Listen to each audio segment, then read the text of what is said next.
Hello everyone, welcome to Manisha మన్ను YouTube channel.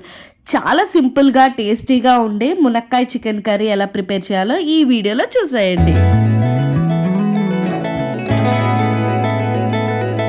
మునక్కాయ chicken curry prepare చేసుకోవడం కోసం ముందుగా స్టవ్ ఆన్ చేసుకుని బాండి పెట్టుకుని 2 to 3 టేబుల్ స్పూన్స్ వరకు ఆయిల్ని యాడ్ చేసుకోవాలి.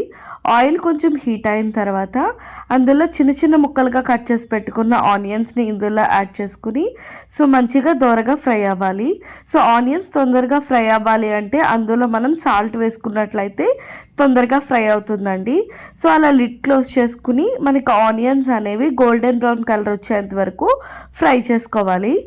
అవి ఫ్రై అయిన తర్వాత అందులో పచ్చిమిర్చి అండ్ నీట్గా వాష్ చేసి పెట్టుకున్న చికెన్ని ఇందులో యాడ్ చేసుకుని మొత్తం అంతా కూడా ఒకసారి కలుపుకోవాలండి. మొత్తం అంతా కలిపిన తర్వాత దీనిలో అల్లం వెల్లుల్లి పేస్ట్ని యాడ్ చేయాలి. నేనైతే ఒక 1 టేబుల్ స్పూన్ వరకు యాడ్ చేశాను. నెక్స్ట్ ఇందులో పసుపును కూడా యాడ్ చేసుకుని అల్లం వెల్లుల్లి పేస్ట్, పసుపు అంతా కూడా చికెన్కి పట్టేలాగా మంచిగా మిక్స్ చేసుకోవాలి. ఇది మనం లిడ్ క్లోజ్ చేసేసి మీడియం ఫ్లేమ్లో పెట్టాలండి. అప్పుడు మనకి చికెన్ నుంచే వాటర్ అనేది ఫామ్ అవుతుంది అన్నమాట. ఆ వాటర్లోనే మనకి చికెన్ అనేది కుక్ అయిపోతుంది. నెక్స్ట్ ఇందులో కారం యాడ్ చేసుకుందామండి. మీ స్పైసెస్కి తగ్గట్టుగా కారం యాడ్ చేసుకోండి. నేనైతే 1.5 టేబుల్ స్పూన్ వరకు కారంని యాడ్ చేశాను.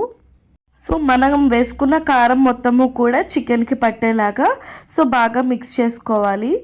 నెక్స్ట్ అందులో మునక్కాయల్ని కట్ చేసుకొని ఇందులో యాడ్ చేసుకోవాలండి. నీట్గా కట్ చేసుకోండి. మునక్కాయ మీద పీల్ ఉంటుంది కదా, అది నీట్గా పీల్ ఆఫ్ చేసేసుకుని వాష్ చేసుకుని వేసుకోండి. మునక్కాయతో పాటు చికెన్ కుక్ అయితే చాలా ఫ్లేవర్ఫుల్గా ఉంటుందండి. మునక్కాయ ఫ్లేవర్ అంతా కూడా దిగి ఇదంతా కూడా బాగా మగ్గనివ్వాలి. మూత పెట్టి మగ్గనివ్వండి. నెక్స్ట్ ఇందులో మనం స్పెషల్ మసాలా వేస్తున్నాము. ఏమీ లేదండి, చిన్న రోట్లో దాల్చిన చెక్క, లవంగము పౌడర్లా చేసుకుని దాన్ని ఇందులో యాడ్ చేస్తున్నమాట. కర్రీకి చాలా ఫ్లేవర్ అయితే ఇస్తుందండి ఈ స్పెషల్ మసాలా అనేది. మీరు కూడా ట్రై చేయండి. ఇవన్నీ కూడా చికెన్కి బాగా పట్టిన తర్వాత కొత్తిమీర వేసుకుని మళ్ళీ మిక్స్ చేసుకోవాలి. నెక్స్ట్ ఫైనల్గా కొంచెం అంటే కొంచెం, ఎంతో కాదండి, ఒక టీ గ్లాస్ ఆఫ్ వాటర్ని ఇందులో యాడ్ చేసుకుని లిడ్ క్లోజ్ చేసుకుని కుక్ అవ్వనివ్వాలి. అప్పుడు మనకి చికెన్ గ్రేవీ అనేది ఫామ్ అవుతుంది అన్నమాట. రైస్లో కలుపుకోవడానికి కానీ లైక్ బిర్యానీస్లో కానీ దేనికైనా సరే పర్ఫెక్ట్గా ఉంటుంది. ములక్కాయ చికెన్ అనేది ఎక్స్పెషల్లీ మనకి చపాతీ రైస్లోకి అయితే పర్ఫెక్ట్గా సెట్ అవుతుందండి. మనం లిడ్ క్లోజ్ చేసేసి ఇలా మనం కుక్ అవ్వనివ్వాలి. ఒక 5 to 10 మినిట్స్ తర్వాత మనకి కర్రీ అనేది అయిపోతుందండి. ఇంకా ఫైనల్గా మనం కొత్తిమీర చల్లేసుకుని వేడివేడిగా సర్వ్ చేసేసుకోవడమే. రైస్లోకి కానీ, చపాతీల్లోకి కానీ, జొన్న రొట్టెల్లోకి కానీ దేనికైనా పర్ఫెక్ట్గా ఉంటుందండి. చూసారు కదండి, చాలా సింపుల్గా మనకి ఇంట్లో ఉండే ఇంగ్రీడియంట్స్ తోటే ఈజీగా ప్రిపేర్ చేసేసుకోవచ్చు ఈ మునక్కాయ చికెన్ కర్రీని.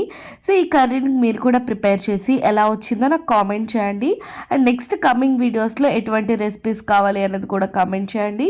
అండ్ సమ్మర్ కదా, స్పెషల్ డ్రింక్స్తో అయితే కమింగ్ వీడియోస్లో మీ ముందుకు వచ్చేస్తాను. Thank you for watching.